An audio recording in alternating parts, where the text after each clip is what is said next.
سڵاوتان لێبێ و ئەم کاتتان باش بەڕێزان جارێکتر لەگەڵتانم بۆ وەرگرتنی پەیوەندەکانتان سەبارەت بە تەوەرێکتری بەنامەکەی خۆتان مایکی خەڵک. ئەمڕۆ باس لە تەوەرێک دەکەین کە تەوەرێکی کۆمەڵایەتی ئەویش ئەوەیە کە چۆن مامەڵە لەگەڵ ئەو کەسانە بکەین کە بێگانن و نیشتەجێن لە هەرێمی کوردستاندا. دیارە لە ماوەی ڕابردوودا بەتایبەتی لە پاش ڕوخانی ڕژێمی بەعەس لە عێراقدا هەرێمی کوردستان بۆتە شوێنێک بۆ کارکردن بۆ هەندێک نەتەوە و بۆتە شوێنێک بۆ گەشت و گوزاریش بەتایبەتی لە بۆنەکاندا.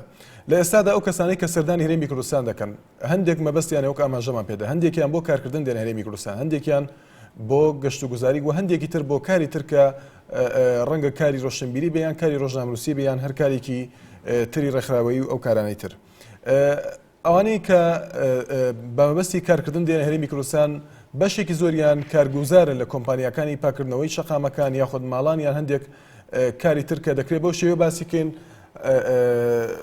ژمارەیەک لە هاوڵاتیان واسی دەکەن کە ئەمە دەبێت لە تێڕوانینێکی مرۆڤایەتیەوە ئینسانیەوە سەیری ئەم کەسانە بکرێت کە چۆن مامەڵەیان لەگەڵ بکرێت لە لایەکی ترەوە ئەو کەسانی کە بۆ مەبەستی تر یاخود بۆ کاری ڕۆشنبیری یان ڕۆژنامەنووسیان هەر کارێکی تر سەردانی هەرێمی کوردستان دەکەن مامەڵەکردن لەگەڵ ئەم کەسانە جۆرێکی ترە بە شێوەیەکە کە ڕوبەڕووی هەموو شتێک دەبنەوە واتە ڕوبەڕووی هەموو شینێکی کۆمەڵگە دەبنەوە و زۆر جا گلەیی دەکرێت لەوەی کە لایەنە پەیوەندیدارەکان لە حکوومەت یاخود لایەنە حزبەکان لایەنە سیاسەکان زۆر جار هاوڵاتیانی ئاساییش مامەڵەیەکی نادروستیان هەیە لەگەڵ ئەم کەسانە کە دەکرێت ڕۆژنامەنووس بن یان هەر کەسێکی تر بن.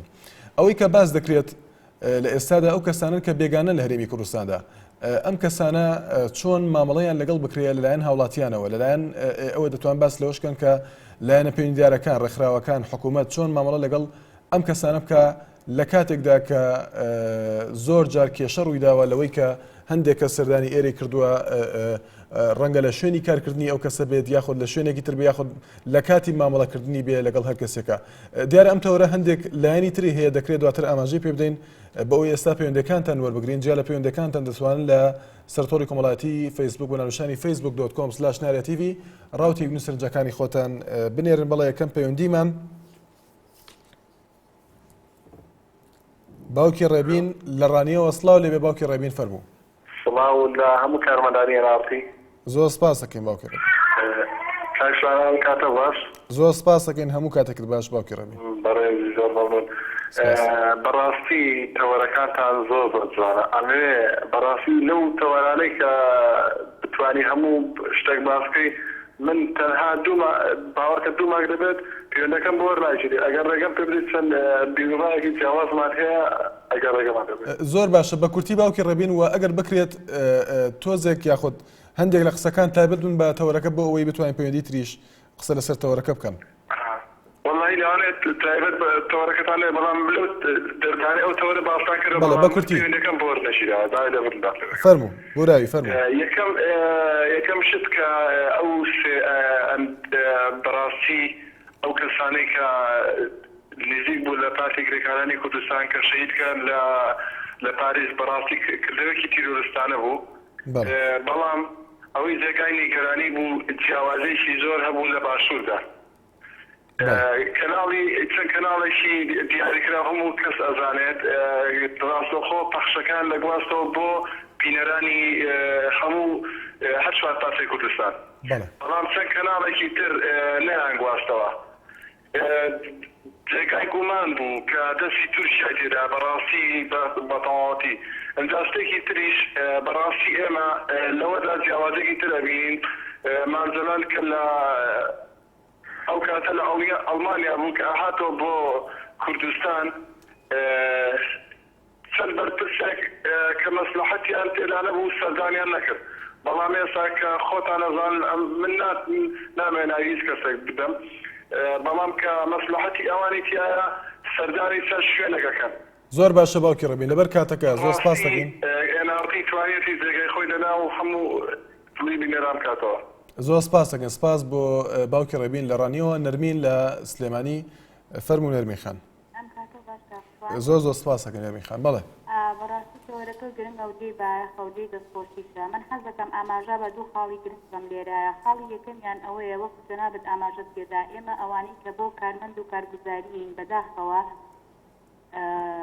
لە ژێر دروشمی بابێنە ژوورەوە و قەیناکەیە پێشوازیمان لەوە کردووە ئەوانە بۆ ئێمە بوونە تەمای گرفتێکی گەورە بەڵگەش بۆ ئەوە کۆتایی ئەم مانگە هەستی سەنتەرەکانی مەساجی شاری سلێمانیە بە فەرمانی فەرمیدا ئەخرێ. ئەوەیان وسمان گرفتێک و لەلایەنی تەندروستی و کەلتوری و ئازاریانی وا خۆمان لە خۆمانە چارەسەرمان کرد. بەڵام کێشەیەکی گەورەتر و گرفتێکی زۆر زەخترمان هەیە ئەویش پێشوازی لەو ڕۆژنامە نووسانە و بە تایبەتی ڕۆژنامە نووسەبیانیەکانەوە کە سایەتە ڕۆژتەمبیریانی دێنە ئێرە. بەداخەوە لەبەرەوەی من لە ساڵی ئەزمونێکی تایبەتیەوە قسە ئەەکەم حەز دەکەم ئاماژە بەوە بەم ئێمە جێی باش و فندقی باش و پارەی باشیان بۆ سەرخانەکەین بەبێ ئەوەی ناسنامەیان بناسینە و کەسانەکێن.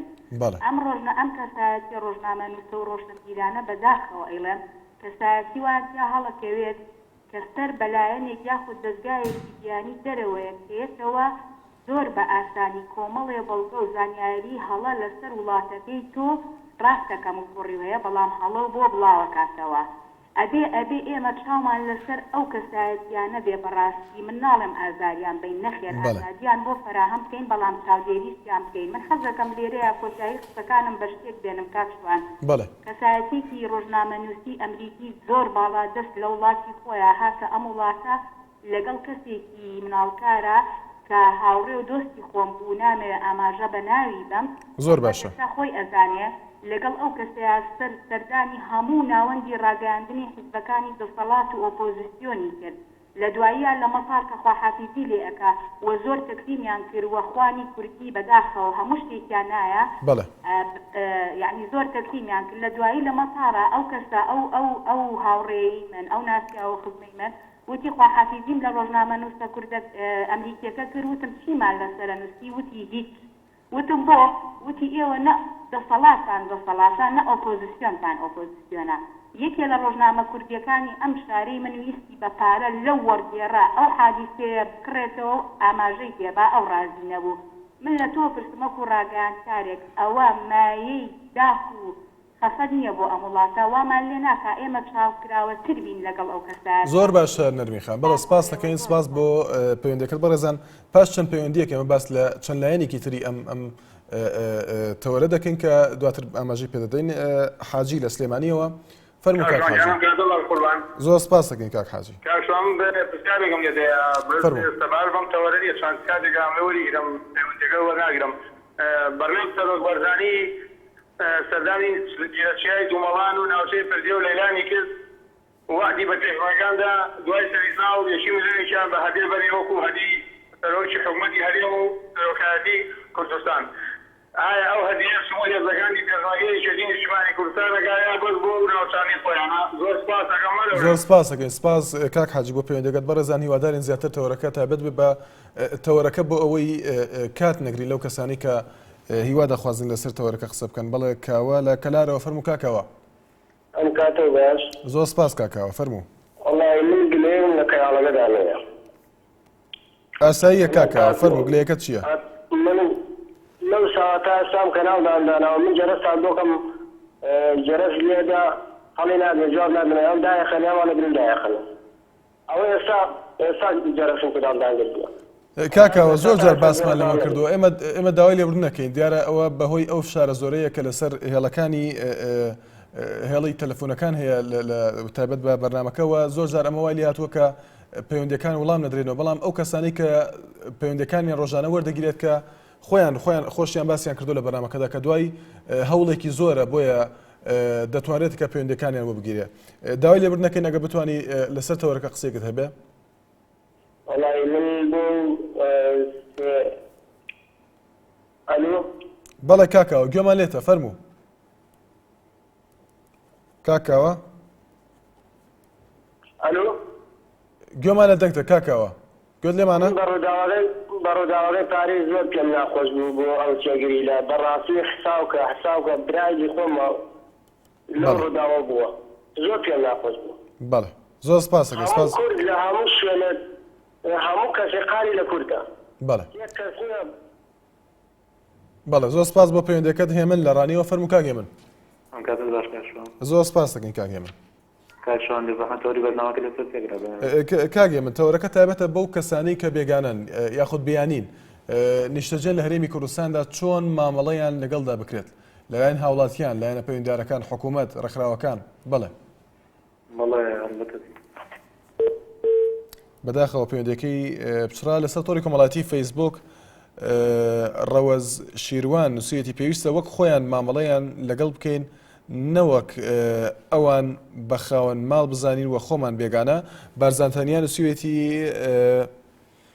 من لە کوردستاندا دەژیم و خەڵکی هەولێرم بەڵام وا هەز دەکەم لە ئەوروپا دەژیم چونکە دەچمە هەر مۆڵێک و هەر شوێنێک بە زمانی عەرەبی یاخود ئینگلیزی یاخود هەر زمانێکی تر قسە دەکەن. کەنداڵ لە زاخۆوە سڵاو لێ بێ کاک کەنداڵ فەرموو. ئەلو دەم باش برۆ. زۆر سپاس دەکەین کاک کەنداڵ.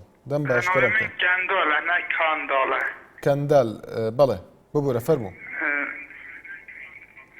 دەستخۆشی و بەڕامێتە و تەوەریتت کەم ڕاست. زۆر سپاس دەکەین کاک کەنداڵ. من یۆستێکی خۆڵاکی ڕۆمکەم ئەوژی دەمێ پەیوەندی تێکردنێ برادێکی لەش تەوەریدەرت کەبن دەخوازت کەم هەر برادێکی پەیوەندی پێسە تەوەری بکە. بەڵێ ئێمەشی واداری وابێت بەڵێ. چونکی تەوەرێکی تایبەتە سەر مەسەن ئەوەی نابێت هەر کەسێک قسەێکی درێکی بتکردنی. بەڵێ. ڕایامژی تەوەری ڤەکیلی هەین تەوەری بەبی ڕۆژە عینی تەوەر ڤەکیلی هەر کەسێکی پسەکە بەشێت پەیوەندی بکرد. دەپتر ئەم تیکۆدو بگەهێنێت و بەسەر تەوەری کۆنێ ڕاو بچونێت خەڵکی شۆن ئەودەمێ باش. زۆر باشە کاک کەنداڵ سەبارەت بە تەوەرەکە بەداخەوە پەیوەندەکەی پچڕا عەزیز لە چۆنسەماڵەوە فەرموو کاک عەزیز.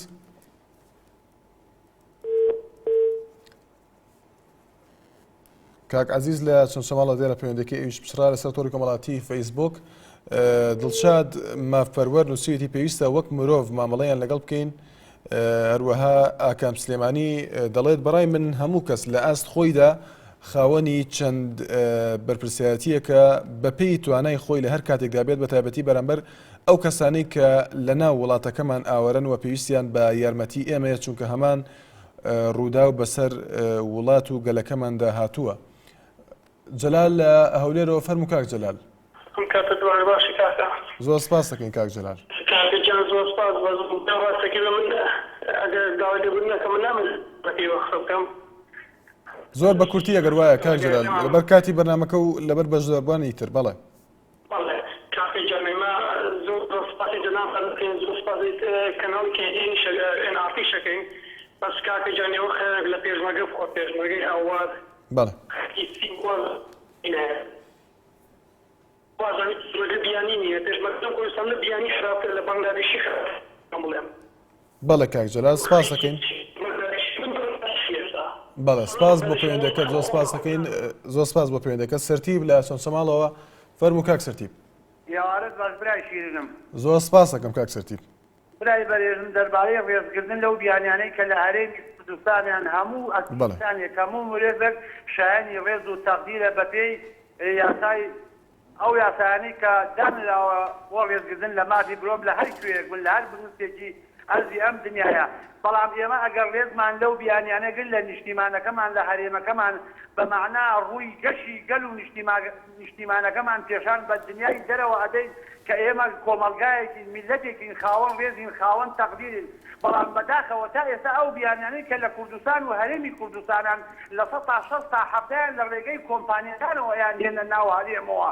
بەڵام خۆی بەو شێوەیە نابێ هاتنە ناو وڵاتەوە بۆ وڵاتێکی تر ئەبێ لە ڕێی ڤیزە و لە ڕێی ئیقامە و لە ڕێی شێوە و چوارچێوە ئوسوڵی یاسایەکەی خۆیەوە بێ لەژێر چاودێری حکوومەت و جەهازە ئەمنیەکان چی لە ڕووی مووقفی ئەمنی و چی لە ڕووی تەندروستی و چی لە ڕووی فحوساتەوە ئەبێت دەستگا ئەمنیەکان و بەشی تەندروستی و لە هەموو بوارەکانە لەژێر چاودێریە بن ئینفیجارەتەکانیان بەشی تەندروستیان هێنانی نەخۆش و ڤایرۆزەکانیان تا ڕادەیە ئیشەکانیان.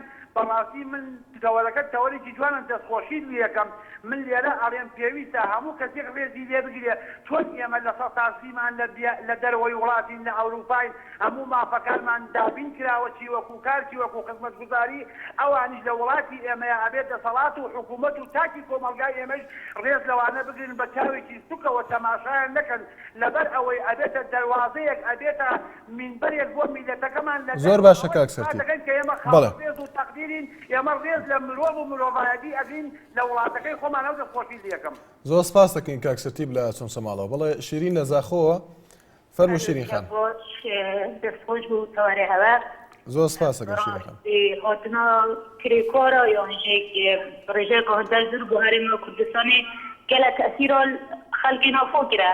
فتر درصد بۆ نەبیە بۆ کۆری بۆ نمونە خاصەتەن دەبەرەمە دەبەرە بۆ دینۆ ئاپڕێژە هەندای خەڵکی سووریە هات نەدرێ بەرە خبرێ بەرە فتر دەلیبە بۆ کۆری پەیگەر بتگەلە تەسیرێ خەڵکی مە خوای دەبەرێ دیکێت ئەبەژە بتە ئەگەر فتر پەیگە بن بكوري فتر رجع بكوري لبرما فتر اللي هوتا أمي يمكن خدمات يعني بلا مجالي بدو أنشي بس بري مجالي بدو هزر أقول يخو خدا بكت بله دوب شيء كي أب رجع بكوري هرمي بركة ما بتشت بفول كوبا زۆر سپاس بۆ پێیدەکەل بەڕێزان دیارە لایەنێکی تری ئەم تەوەرە تایبەتە بەو کەسانی کە بەناچاری ڕوو لە هەرێمی کوردستان دەکەن بەناچاری نیشتەجێن لە هەرێمی کوردستان ئێمە باس لەوە ناکەین کە دیارەمە بەسمە عەرەبەکانی عێراقن باس لەوە ناکەین کە نابێت نیشتەجێ بن لەبەرەوەی ئێرە هەرێمێکی سەربەخۆیە و جیاواز ئەوانە عێراقین و باسیش لەوە ناکەین کە ئێرە خاکی عێراقەوە دەبێت ئەوان نیشتەجێ بن لێرە باس لەوە دەکەین کە ئەم کەسانە بەناچاری هەندێکیان ڕوویان لە هەرێمی کوردستان کردووە هەندێکتر دیارە بۆ کاری بازرگانی و هەندێک کاری تر بەڵام ئەو کەسانی کە بەناچاری هاتوونەتە هەرێمی کوردستانەوە لایەنێکی تر هەیە کە باز دەکرێت ئەویش ئەوەیە کە جۆرێک لە گلەیی هەیە لەو کەسانە لە شێوازی کارکردنیان لە مامەڵەکردنیان لە هەرێمی کوردستان هەروەها لە پێدانی یەکەی نیشتەجێبوون بە هەندێکیان ئەمە دیارە یەکێکە لەو کێشانەی کە پێشتر لەم بەرنامەیەدا باس کراوە لایەنێکی تریش ئەوەیە کەسانێک هەن کە ڕوو لە هەرێمی کوردستان دەکەن و بە شێوەیەک کار دەکەن لە دەستگا حکوومیەکان و هەندێک امتیازات وەردەگرن ئەمەش یەکێک لەو لایەنانی کە پێشتر پەیوەندی کراوە بەرنامەکە باس لەو کراوە کە نابێت بەو شێوەیە ڕێگەیان پێ بدرێ دوالایەن ئەوەیە ئەو لایەنانی کە یاخود ئەو کەسانی کە کوردن و لە پارچەکانی تری هەرێمی کوردستانەوە ڕوو لە هەرێمی کوردستان دەکەن دیارە ئەگەر وەکو خۆم دیبێتم یان ئەو کەسانی کە پەیوەندیان کردووە یان باس کراوە یان دەبیندرێت ئەوەیە کە ئەم کەسانە وەک بێگانە سیر دەکرێن لە هەرێمی کوردستان واتە وەکو کورد سیر ناکرێن و نمونەی زیندوی ئێستای هەرێمی کوردستان ئاوارەکانی خۆرئاوای کوردستان کە ڕوویان لە هەرێمی کوردستان کردووە و هەمومان دەزانین کە دۆخ و ژیان و گوزەرانیان چۆنە لە ئێستادا وە لە چه ئاستێکدایە هەڤاڵ لە هەریرەوە سڵاو لێبێ کاک هەڤاڵ فەرموو بەداخەوە بەڵێ دیارە پەیوەندیەکەی بشڕا لەسەر تۆڕی کۆمەڵایەتی فەیسبوک ڕێبوار عەزیز نووسویەتی کارێکی وەها بکەین کە ئەوان هەست بە غەریبی نەکەن چونکە ئەوانیش ئینسانن و لەگەڵ ئەوەشدا پێویستە لە هەندێک شت ئەولەویەت بۆ هاونیشتیمانیان بێت پێم وایە لە هەموو وڵاتێکی دیموکراتیش هەروایە بەڵێ پەیوەندیەکتر لەگەڵماندایە دەریا لە کەلەکچیەوە بەڵێ کاک دەریا فەرموو زۆر سپاس دەکەم کاک دەریا کەرەمکە زۆر سوپاسی تەوەرەکە دەکەین زۆر سپاس دەکەم ڕاستی ئەو کەناڵە خەڵکی کوردستانی زۆر خۆشحاڵ کردگا سپاس دەکەم کاک دەریا دوو پرسیارمەیە بەڕێت فەرموو جیان یەکەم دەبێت ئێمە خەڵکی خەڵکی هەرێمی کوردستان زۆر بێکاری گەنجەکان ئێستا لە هەرێمی کوردستان گەنجی زۆر بەتاڵ هەیە هەیەش هەمی زۆر کاریتی دەگەڕێتەوە سوک سەر حکومەتی هەرێم بەڵێ پرسیاری دووەمیش ئەوەیە مامۆستا پێداویستی هەیە لە هەموو جێگەیەک لە نەناو پارێزگای دۆک مامۆستا هەیە لە قوتابخانە 6 مامۆستا هەیە وایە لە قەزاکان پێویستی بە مامۆستا هەیە و تاعین ناکە بۆچی گەڕێتەوە سەر چ بەڵێ کاک دەریا سپاس بۆ پەیوەندەکەت بەڕێزان هیوادارین لەسەر تەوەرەکە قسە بکەین زیاتر بۆەوەی کاتی ئەوانی دیکە نەکوژین سیهاد لە بەحەرکەوە فەرموو کاک سیهاد زۆر سپاس دەکەین کاک سیهاد تەوەرەکێ بۆ غەم بەڵێ ڕاستی ڕێژەکۆ زۆر خەلکێ بیانی سەردانە کوردستانت کەن بەس یعنی ڕێژێکی باش ڕێژگرنەکە زۆرە هەی بۆ خەلکی بیانی یعنی چکێ مۆسیلێنی ئەو خەلکێ تێتێرە یعنی زۆر بەرفەهینە و خوشە و زۆر سپاس زۆر سپاس دەکەین سپاس بۆ پەیوەندەکەت لەسەر تۆڕی کۆمەڵاتی فەیسبوک کامەران بەدرخان و سوێتی ڕێزگرتن لە هەر کەسێک کە لەم وڵاتە لەگەڵمان دەژی واجبە. عادل لە چەمچەماڵەوە فەرموو کاک عادل. ئەم کاتە باش کاکشوان زۆر سپاس دەکەین کاک عادل. بەڵێ فەرموو. کاکشوان من ئەمێ لە بەرداری تەوەرەکەتەوە هەتەنە پەیوەندیشی پەیوەندی بە تەوەرەکەتەوە ئەمێ لەسەر پێشمەرگە قسەکەم. زۆر بە کورتی کاک عادل لەگەر بکرێت. بەڵێ. وڵای ئێمە بەڕێز سەرۆکی هەرێمی کوردستانی مەعاش زیادە دەکا ئێمە مەعاشەکەمان زۆر کەم بەڕاستی بەشی ژیانی خۆمان ناکە ئەمانەیە تەوەرێ بکەنەوە لەسەر مەعاشەکە بۆ زیادکردنی و مەعاشە. بەڵێ زۆر سپاس دەکەین سپاس بۆ پەیوەندەکەت کاک عەبدولقادر لە هەولێرەوە فەرموو کاک عەبدولقادر. باش ئێوارە باش بە قوربان. زۆر سپاس دەکەین کاک عەبدولقادر. هەموو کاتێکت فەرموو. ئەمن بەڕاستی ئەزمموی قەدیم لێ شارەزامە لە کاتی خۆی ئەمن مدیر بەلەدەی کالی سپی بووم لە ئێرانی. بەڵێ. لێرەدا حکوومەتی ئێرانی هەستا چی کرد بە ناوی ما هەندە مجەمەعاتی دروست کرد یەک لەوانەی عەسکەری زێوەی دروست کرد ئەو معسکەرە چێ پارەی دەدایە ئەمریکا خێرخوازەکانی دووەلی دایدایە هەستا بە شێوەیەکی معسکەر دروستی کرد لە ئاخیری کە ئەمە لەوێ نەبان ئەوانە ئیسیفادەیان لێ کرد لە ناحیە لە ناحیەی بوجانەوەی سوپا لە ناحیەی زۆر شتیدی باشە ئێستا ئەمە ئەو فەقیرانە وانە ناو بەفرێنە کێدەگەی خودەتانین ئێمە خزمەتیان بکەین ئەمە دەرێم دەوڵەتان هەمویان مەسئولن ئێستا ملەتەکەی سووریای بە کوردەوە بە عەرەبەوە بە عەرەبیەوە بە کوردەوە هەر هەمویان بەنەڕیدی سەقی ساکی ئەمریکا و بەریتانیا و فڕەنسا دەکەن باشە لۆ نەبی ئەوان دێنیان ڕەتیان بدەن بۆ ئەوەی بتوانن حەسکەری زۆر جوانیان لێ دروست بکەن لۆ دەتانن باڵەخانە کاک ڕوژدی ئەوی ڕۆژێ دەیگۆ بەوەندە ڕۆژێ ئەمەتانیتوان ئەوەندە باڵەخانەی دروست بکەن بۆ لێوان ناتانن دروست بکەن ما ئەمە دەوا بکەین دەخل لەسەر ئەمریکای بکەین کە پارەی تەخسیسکانە لۆوانە بۆ ئەوەی بتوانین شتێکی وان لە ئاخیری سرا حکوومەتی هەرێمی کوردستانی مستەفید بی. بەڵێ کاک بەڵێ کاک عەبدولقادر بەڵێ زۆر سپاس دەکەین سپاس بۆ پەیوەندەکەت کاروان لە دووزەوە فەرموو کاک کاروان. ئەو کاتۆ باش ڕێزیان زۆر سپاس دەکەین کاک کاروان. کاکە دەستخۆشی تەوەرەکە لێرەم زۆر سپاس دەکەین. وەڵی لەسەر ئەو تەوەرە هیچ عینەکم نییە بەس جارە ئەمێ هەنێشت بڵند لە دەرباری پێشمەرگەوە ئەگەر ڕۆخسەتم بدەیت. زۆر بە کورتی کاک کاروان. بەڵێ. کاکە خوا ئەگەی لێ هەر زەلان دەچێت ژێر خێمەیەکە ئەوە تاتا لەژێر خەناسەی زەناتەکەین ئەو شانی کە خەڵکە لە پێشمەرگە وا مەعیشەتی وایە وا ژیانیان خۆشەومانە ئەسڵ لە ڕاستی هەر زۆر زۆر دوورە. زۆر باشە سپاس بۆ پەیوەندەکەت کاک کاروان لە دووزەوە باقی لە کەرکووکەوە فەرموو کاک باقی. زۆر سپاس دەکەین کاک باقی فەرموو.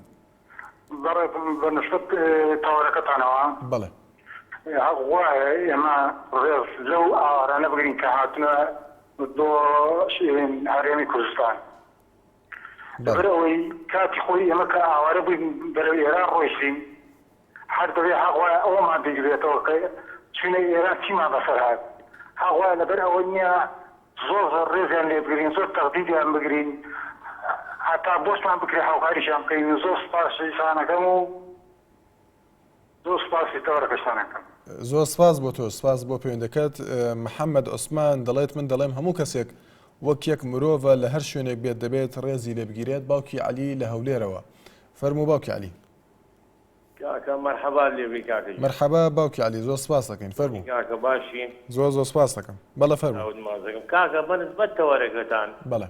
من ئەوە ڕێی خۆمە ئەیڵێم بەنسبەت بێگانەوە نیشتەجێبن لە کوردستان پێم شتێکی زۆر زۆر ناڕەوایە لەبەر ئەوەی تا ئێستا کە دەرگا کراوەتەوە بۆ ئەو بێگانانە خاستن ئەوانەی کە خواروی کوردستانی خۆمان باس ئەوانەکەم یعنی بەڕاستی کوردستانیان بە تەواوی شێواندووە لەلایەن ئیشکردنەوە لەلایەن هەموو شتێکەوە بەخوا ئەوە ڕێیەکەی منە حەزیش ناکەم ئەمانە ئەو بێگانانە لە کوردستان نیشتەجێ بن بە هیچ شێوەیەکی هیچ شیان بۆ نەکەن یعنی دەربارەی کاتی نیشتەجێبوون و کاتی زانیاری و یا خانوویان دەدەنی خانووی بکڕن و ئەوە ڕایەکەی خۆمە و زۆر سپاسی بەرنامەکەشتان دەکەم زۆر مەمنون. زۆر سپاس بۆ پەیوەندەکەت زانا لە خەلیفانەوە فەرموو کاک زانا. بەداخۆ پەیوەندەکەی کاک زانا بشرا بەدەل گابریکی نووسویەتی ئەگەر ئەمە بێت لە وڵاتی ئێمەش ببێت بە شوێنی گەشت و گوزاری و ئەمە خاڵێکی بەهێزی بازرگانیە زانە ئەوبێت دەڵێت دەبێت ڕێزیان لێ بگرین و هاوکاریان بکەین کەیوان محەممەد و سوێتی دەبێت ئەوە بزانین کە ئێمەش پەناهەندەییمان بینیوە. ڕاژان ئیقبال دەڵێت کورد هەمیشە ماڵی کراوە بووە بەرامبەر بە میوان هەندێک جار ئەو دڵپاکیەی بۆتە هۆی ئەنجامی خراپ. فەلاح کەلهوڕی نووسویەتی پێویستە هەر تاکێکی کورد خۆی بە بەرپرسیار بزانێت بۆ زیاتر ڕێزگرتن لە بێگانەکانی هەرێم. بەڵێ هەڤاڵ لەگەڵماندایە سڵاو لێ بێ کاک هەڤاڵ فەرموو لە هەریرەوە. الو بەڵێ کاک هەڤاڵ سڵاو لێ بێ فەرموو. زۆر هەوڵم بە تەلەفۆنم بێتە بەس ناوت و کەناڵێ ناردیەوە نسبەت ئەو تەوارەکەی کە لە کەناڵەکەتان پێشکەش کرا کەناڵەکە بە شێوەیەکی ئاسایی پێشکەش بکرێ بەڕێزان. کام تەوەر کاک هەڤاڵ مەبەستت کام تەوەرە؟ کەناڵی هەموو کوردە بەڕێز. کاک هەڤاڵ مەبەستت ئەم تەوەرەی ئەمڕۆیە؟ بەڵێ بەڵێ هەموو تەوارێکی هەموو ڕۆژ. بەڵێ مەبەستت چییە لەوەی ئاسایی پێشکەشەکرێ؟ بەڵێ ئاساییە نعنی نسبەت لە خەرکی وە نعنی قسان نەبێنە سەرکردەکان کە یەکەسی بی پارتی بی یان بۆ ڕابی یان یەگرتو بی یان هەر شێوە سەرکردەکی کورد بی حیزبێک بی دەبێ ڕێزی لێ بگرێت و نسبەت خەرکی دەرەوە لە ڕووی لە هەرێم دەکەنەوە دەبێ ڕێز لێ بگرێت چونکە کوردیش دەربەدەری زۆری دیتە هەرگیز ئەوە ناو کوردە ڕووتایە کە کورد هەموو بەداخەوە پەیوەندەکەی بچرا بەڕێزان وچانێک بەڕێزان بەردەوامی لە وەرگرتنی پەیوەندەکانتان باوکی ڕێژوان لە پیرەمەگرونەوە فەرموو باوکی ڕێژوان. ئەم کاتە دار بەڕێزم زۆر سپاس دەکەین باوکی ڕێژوان ئەگەر دەنگی تەلەڤیزیۆنەکە کەسکە یاخود کەوتەوە بۆ مەز داوەزنیان بەرنامە دەستخۆشیانێ دەکەم.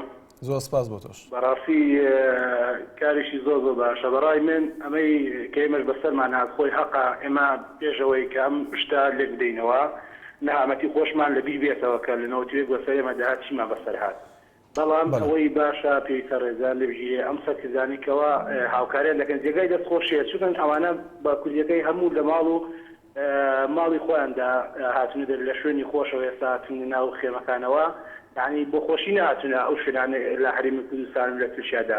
ئێمە ئەوەی ڕاستیە کە باسی بکەین پێویستە سنوورەکانیش قایم بکرێن نەکو بەهۆی ئەم ئەوارانەوە کەوان دێن هەندێک کەسی بە بڵین نەفام بەهۆی تێکدانی ئاژاوا بێتە ناو هەرێمی کوردستانەوە باری گوزەرانی ئێمە یاخود لە شوێنەکانی تردا کێشە مەشاکل دابنێنەوە. ئێستا دوورنێ ڕوو ئەم عارە بە هاوردانەی کە ئێستا هاتوونە هەرێمی کوردستانەوە کە ئێستا کێشە هەیە کێشە لە بینی بڵینەوەی هەرێم و عێراقدا هەیە خوانە خواسە بێتە کارێکی وە بەانی کێشە و ناکۆکی دروست یاخۆ شەڕ بێ دەتوانین بڵێ ئەم عارە بە هاوردانی ناو هەرێمی کوردستاندا دەرفەت وەرگن لەم کێشانە کە بێتەوە هۆی ئاژاوە ناو هەرێمی کوردستاندا. من هیوام ئەوە بە تەواوەتی ڕێزیان لێ بژێت و هاوکاری تەواو بکرێت لە هەموو شوێنەکاندا دەستخۆشی بەرنامەکە لێ دەکەم. زۆر سپاس دەکەین. بەڵێ حاجی ئاسۆ لە سلێمانیەوە فەرموو کاک ئاسۆ. میوارە و باش زۆر سپاس دەکەین کاک ئاسۆ. خۆشی بەرنامەکە لێ یەکەم. زۆر سپاس دەکەم. فەرموو. تەوەرە زۆر باشە یعنی بەڕاستی ئەمە با بڵین چۆنەڵێ خەڵکی بێگانەیەتە ناو وڵاتەکەمانەوە. بەڵێ. بەڵام مهم ئەوەیە ڕێگە لە ئێمە نەگرن. ئەو ڕێگەگرتنە چۆنە کاک ئاسۆ؟ هەندێک لە کۆمنتەکانی فەیسبوک باس لەوە دەکەن کە دەبێت گرنگی بە هاوڵاتیانی کوردستان بدرێت نەک ئەوان. ئەمە چ شتێکە وای کردووە کە ئەم بیرکردنەوەی لای ئێمە دروست ببێت؟ بە سەدان وەسا بێ ئیشا. بەڵێ. بە هەزاران کرێکار بێ ئیشا. بەڵێ. بە 5-6 هەزار خانووی کرێ هەیە کابرای نووسینگە یاخود کابرای ساحب خانوو تا عەرەبەکە وەسابێ یاخود تورکەکە وەسابێ یاخود ئێرانەکە وەسابێ هیچ ئیستیعدادێکیان نییە بیا بە کوردێک. بۆ ئەو زیاتر دەدا پارەی زیاتر دەدا؟ هەڵێ قوربان لەسەر ئەوەی کە ئەو پارەی زیاتر یاخود ئەو خەڵکە لە خارجیوێتەوە من بە دەلیلەوە پێ دەڵم بە ئیسپاتێ بۆ ئەەکەم بەڵێ ئەم قسانەی کەم سەحابی قسەی خۆم شوقەکە ئەکرێت دایانێ یا بە عەرەبێک وەڕۆتەوە بۆ خارج باشە کە کرێچیش نییە شوقەشی وەرگرتووە هەر کرێچی نییە و على كل حال بالەسەر و مۆزوعانە ڕیبایە چینە سەر یەک کەوەری بچوو بەڵێ من و کوڕێکی ڕەفیقم کە ناوی هاوژینی فەرەزدۆشکەیە بەڵێ سعات دوان تەوقیبا یەک بۆ دوو یەک دقیق ناسانم چەند بوو سعاتەکە بەزی تر سعات یەک بەدواوە تا سعات 6 ئێوارە 7 ئێوارە گەڕای 96 نووسینگا خانوێکمان دەست نەکەوت لە سلەیمانیا بەڵێ باشە یعنی ئەمە ئەبێتە ئەوەی کە زڵجەیەک دروستە بێت لەم شارەیە کابرای کوردیش بۆ نمونە من خانوێکمێ تا عەرەبێ وەسابێ نایەن بە کوردێک چکە عەرەبەکە بە ئیسراحەتیش دەرەچێت پارەشی زیاتر پێیە ئەوەیە مۆزوعەکە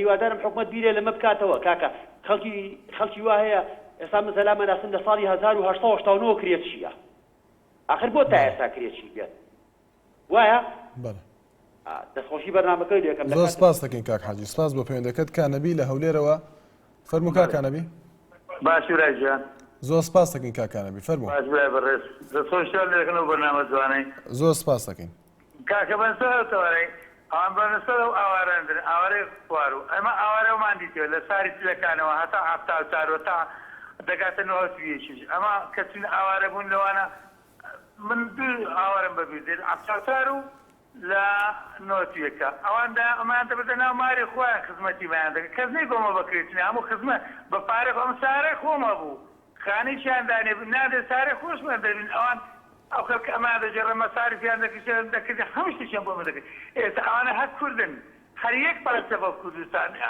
دوودەشیان لۆمەدانا لەو بن ئێستاوان ئاوارە بوونە بەچەم عەقوولە ئەو کە برادەران ئەو هەواڵە نازان ناویچی بوو ئەوی پێچناوە کە خەلکی هەولێری نەبوو بەداخەوە خەلک سلەیمانی بوو بۆ کردە خەلکی هەولێر بەنای هەولێر قسەی کرد نەدار بەنای هەولێر قسەی بکات کە بڵێ ئاوارەمە پێ ناخۆشە خەلکی ڕۆژاوا کوردستان بێنە ئێرە لەبەرچێ ئەوسان ئەمە پێمان خۆشە وەڵای بەخۆش عالیەوە بە باوەشە وەرگن ئەوانش وەکو منە فەکرن بابەنێ ناو ماریمە وەڵا زۆر ئەحتیاجیە من بە سینگش پێوانەوە وەری دەگرم زۆر ئەحتیاجیە دەگەڕێزم بۆ دەرابتان زۆر سپاس دەکەین سپاس بۆ پەیوەندەکەت بەرەزان چینێکی تر لەو کەسانی کە لە ئێستادا لە هەرێمی کوردستانی شەجێن وەک ئاماژەمان پێدا کوردەکانی یاخود کوردانی پارچەکانی تری کوردستانن کە لە پاش ساڵی 2023 هەندێکیان بە مەبەستی خوێندن هەندێکیان بۆ کارکردن و هەندێک تریان بە ناچاری ڕۆیان لە ئێرە کردو بەهۆی کێشەی سیاسیەوە زۆر زۆر ئەو گلەیەمان بیستووە کە ئەمان وەکو بێگانە سیر دەکرێن لەم وڵاتەدا و ئێوە دەتوان قسە لەسەر ئەو بکەن کە مامەڵەکردنی ئێمە چۆن دەبێت لەگەڵ ئەوانەوە دەبێت چۆن بێ فاتیمە خان لە سلێمانیەوە فەرموو فاتیمە خان کاکشان چۆنی زۆر سپاس دەکەم فاتیمە خان فەرموو سپاس بۆ خۆت و هەموو کارمەندانی بەرنامەکە سپاس بەناوی هەمویانەوە بەنسبەتەوەی بەرنامەکەتەوانە ڕاستە ئەڵێ هەر کەسێک بێتە شارێ ئەبێ ڕێز لەو شوێنە بگرێ کە تایە ئەژی بەڵام هیوادارم حکوومەتی هەرێمی کوردستان ئاورێک لەوانە باتەوە کە نیشتەجێن لێرە هەر کەسە ڕێزی خۆی لای خۆیەتی ئەمە یەک دوو هەمیش باز زۆر ڕێگە بەدزگورتی نێن کە بێتە ناو هەرێمی کوردستانەوە لەبەر ئەوەی زگورتی زۆر کێشە ئەنێتەوە بۆ ئەو شاری کردایەتی ئەم زگورتیانە تەنەها هاتوون هاوڵاتیان کوشتووە زی ئەکەن تاڵانی ماڵانەکەن دوکان ئەبڕن بە هیوادارم حکوومەتی هەرێمی کوردستان با زگورتی زۆر نێتە ناوشوان بەڵام ئەگەر خێزانێ بێ خێزان دێقەوماوە لەبەر ناحی سیاسیە یاخود ئاوارێ یا هەر شتێکەیە ئێمە ڕێز لەو کەسان ناگرکێنە ئەو شوێنەی لای ئێم لە کوردستانە جێنشینە بن ڕێزی تایبەتیانێ چونکە خۆمان لێمان قەوما کە ئێران بەڕاستی ڕێزیان لێ ئەگرتی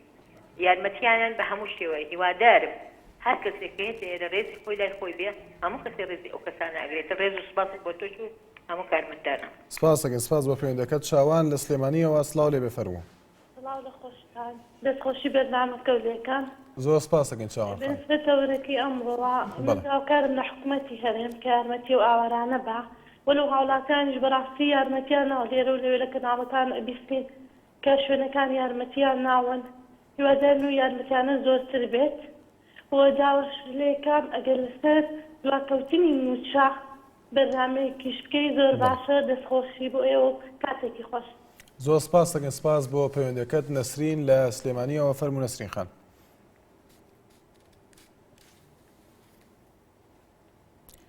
نەسرین خان لە سلێمانی بەڵە دیارە پەیوەندەکەی پچڕاوە ڕەوەند نووسیوێتی پێویستە بە چاوی ڕێزەوە مامەڵەیان لەگەڵ بکەین و دوور بکەوینەوە لە ڕەگەزپەرستی و دەستی هاوکاری و یارمەتیان بۆ درێژ بکەین. عەدنان حاتەم لە سوێتی پێویستە لەسەر خەڵکی کوردستان هاوکاری خەڵکی بیانی بکەن چونکە دەبێتە هۆی زیادبوونی گەشتیارانی بیانی لە هەرێم بۆ کارە جیاوازەکان. لەیلا عەلی باس لە تەوەرێکی تر دەکات کە دەڵێت هیواداری یەکێتی واجبی هێزەکانی پشتیوانی دوو کەم کاتەوە زۆرە حەوت بە حەوتە. بەڵە پەیوەندیەکی تر لەگەڵماندایە شەریف لە سلێمانیەوە. فەرموو کاک شەریف. ئەم کاتە باش بەڕێزم. زۆر سپاس دەکەین کاک شەریف. بەڕێزی زۆر سپاس.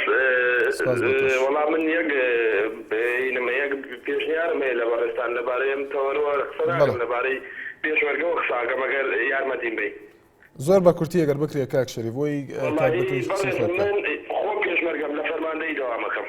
بەڵێ ئەجا هیوادارم لە بەڕێستان چەند جارێ تەلەفۆنمان بۆ جەنابتان کردووە، چەند جاری تر خەڵک تەلەفۆنی بۆ جەنابتان کردووە، بە جەنابتان یاوتووە ئەگەر یەکێک بەرپرسێک مەسئولێک بێنە سەر ئەو کەناڵی جەنابتان لێدوانی لەگەڵا بدەن بزانین ئەم مەعاشەی پێشمەرگە هەتاکەی زیان ناکرێ هەتاکەی ئاوای لێ دێ. بەڕاستی منێکیان خۆم کرێت چیم هەتا ئێستا مەعاشەکەم ئەو نییە پێی بشین ناکەمە سەریمان. یعنی بەڕاستی مەعاشێکە هەر دێوەشنانەی لەمە زیاتر وەرەگری هەر مەعاش نیە بەراشکوری نەبێت. یعنی بەڕاستی من کرێت چیم ساحب ماڵ و مناڵم هەر وڵاتێتەوە بژێوی خۆم لەسەر مەعاشە بێ لەسەر خانوو بێ لەسەر مناڵ بێ. یعنی نازانم وەڵڵاهی داواکاریتان لێ یەکەم یەکێک بێنە سەر ئەو تەلەڤیزۆنە قسە بکا دەربارەی پێشمەرگە و بەڕێزم چەند جارێ تەلەفۆنمان پێوە کردوون تەوەرەکەتان با لەسەر پێشمەرگە بڕوا با لەسەر مەعاشی پێشمەرگە بڕوا مەعاشی تا وەرزایەکە نازانم پێشمەرگای بۆ زیاینێت. کاک شەریف ئێمە توانیومانە تا ڕادەیەک لێرە زۆرجار باس لە کێشە و گرفتەکانی ئەو کەسانە بکەین کە پێشمەرگەن و هەندێک جار ئێمە زیاتر لە هەواڵەکانە بە دۆداچوونمان کردووە هەواڵمان هەبووە راپۆرتمان هەبووە لەسەر ئەو پرسەوە زۆرجار بەرپرسان قسەیان لەسەر ئەوە کردووە کە جیاوازیەک هەیە لە نێوان موچەی ئەو کەسانەی کە پاسەوانی بارەگا و لقە حەزبیەکانن. سپاس بۆ پەیوەندەکەت هەر پێش هاتەیە بێمە بێگومان بە دۆداچوونی بۆ دەکەین و ڕۆژانە ئەم بەرنامەیەش کراوە بۆ ئێوە بۆی قسە لەسەر ئەو کێشەی خۆتان بکەن. سپاس بۆ پەیوەندەکەت بەکرد لە هەڵەبجەوە. فەرموو کاک بەکر. کاکوانجانێوەرە باش زۆر سپاس دەکەین کاک بەکر. وارد باش کاکەگیان زۆر دەستخۆشی ئەو بەرنامە لێ یەکەمەوە یەکەیەکەی کارمەندانی NRC جەنابەت لە بیدایەتەوە هەر شاشەکەشتا جوان کردووە لە زۆر سپاس دەکەم کاک بەکر. سپاس دەکەم.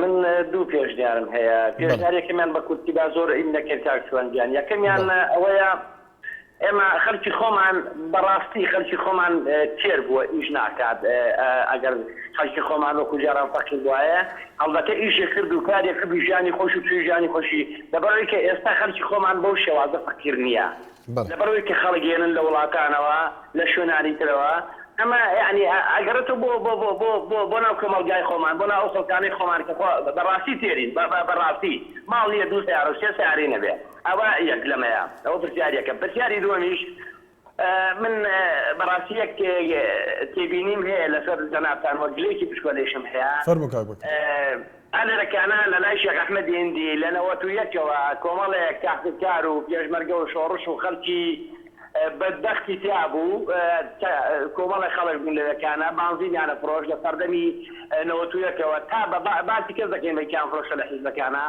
بەڕاستی لەم ماوەی داهاتن کۆمەڵێک عایلە کۆمەڵی خەڵکیان سەرگەردان کرد بە شۆفەر ڕوخانیان هەموو شتەکانی زەرری زۆر زەرری گەوریان لێدان. بەڕاستی ئەمە شتێکی جوان نەبوو کردیان بەرامبەری ئەو خەڵکە. بەڕاستیەوە کرێکاری عەرەب هات ڕوخانی ئاخر ئەوە کاکشوان بەڕاستیەوە بۆ ئەمڕۆ جوانیە شەرمەزاریە بەڕاستی بۆ دەسەڵاتی ئەمڕۆتەوە وا بکەی لە خەڵکی خۆ لە ناو کوردستانە. زۆر سپاس و سپاسی بەرنامەکەشتانەکەم هیوادارم هەمووتان هەرگەش و هەمووتان بەگەشی بگرن و تەلەڤیزۆنە جەناب تو زۆر سپاس دەکەین. سپاس بۆ پەیوەندەکەت. عەریف لە زەڕایەنەوە. فەرموو کاک عەریف.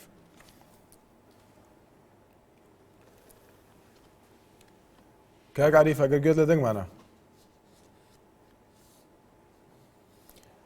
بەڵێ دیارە پەیوەندەکەی پشڕا دەچینە لای دایکی ڕێبوار لە هەولێرەوە. فەرموو دایکی ڕێبوار. دەستخۆشی بەرنامەکان لێ دەکەم. زۆر سپاس دەکەین داکی ڕێبوار.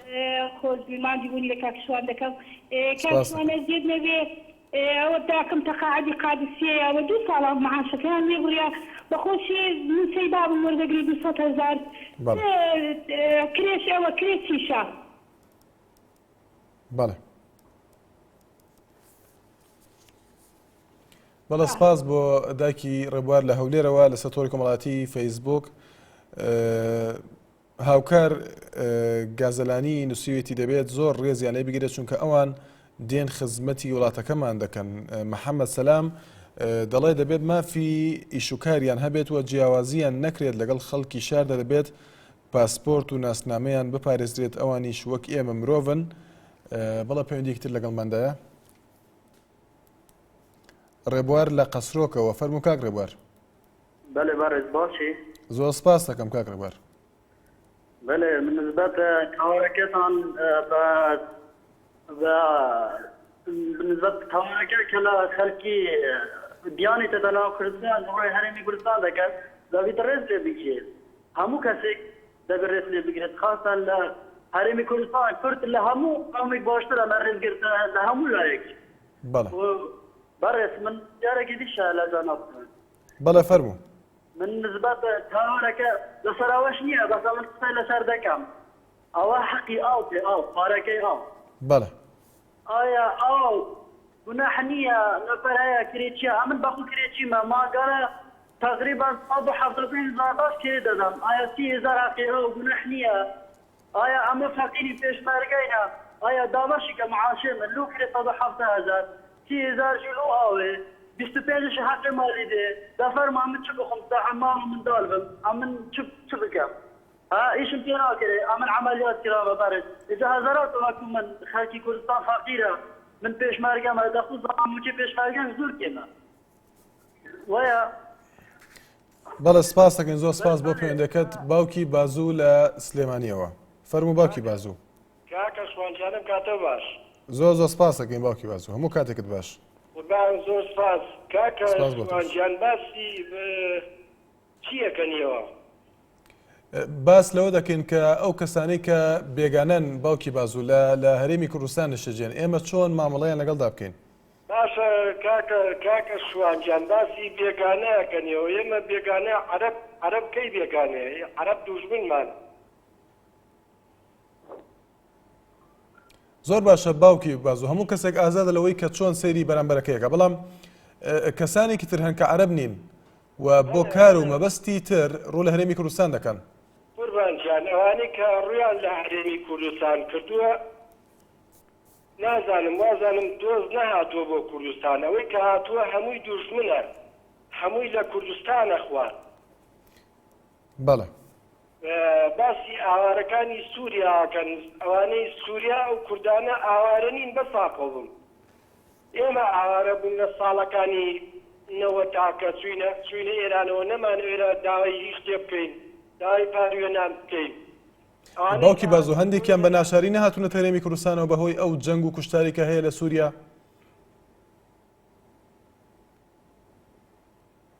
زۆر سپاس دەکەین سپاس بۆ پەیوەندەکەت کاروان لە مێرگە سوورەوە دوا پەیوەندیمانە فەرموو کاکاروان. کاکە ئێوارەتان باش. زۆر سپاس دەکەین کاکاروان. کاکە ئێمە وەکو پێشمەرگەی ناوچە و ڕێکخراوەکان و لقەکانی عەزب. بەڵێ. ئەمە مەعاشی بانجی 12 ماوە نەگرتێ زۆربەمان کرێتینە یعنی عایلەمان لە سەربەنداری گشتەمانەیە. بەڵێ.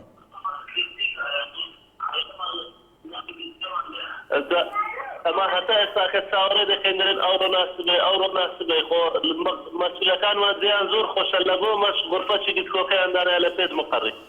بەڵێ سپاس بۆ کاکاروان لە مێرگە سوورەوە کە دوا پەیوەندیمان بوو. محەممەد سەلام دەڵێ دەبێت مافی ئیشوکاریان هەبێت و جیاوازیان نەکرێت لەگەڵ خەڵکی شاردا بەڕێزان تا سبەی هەمیشە داخۆشی دابن.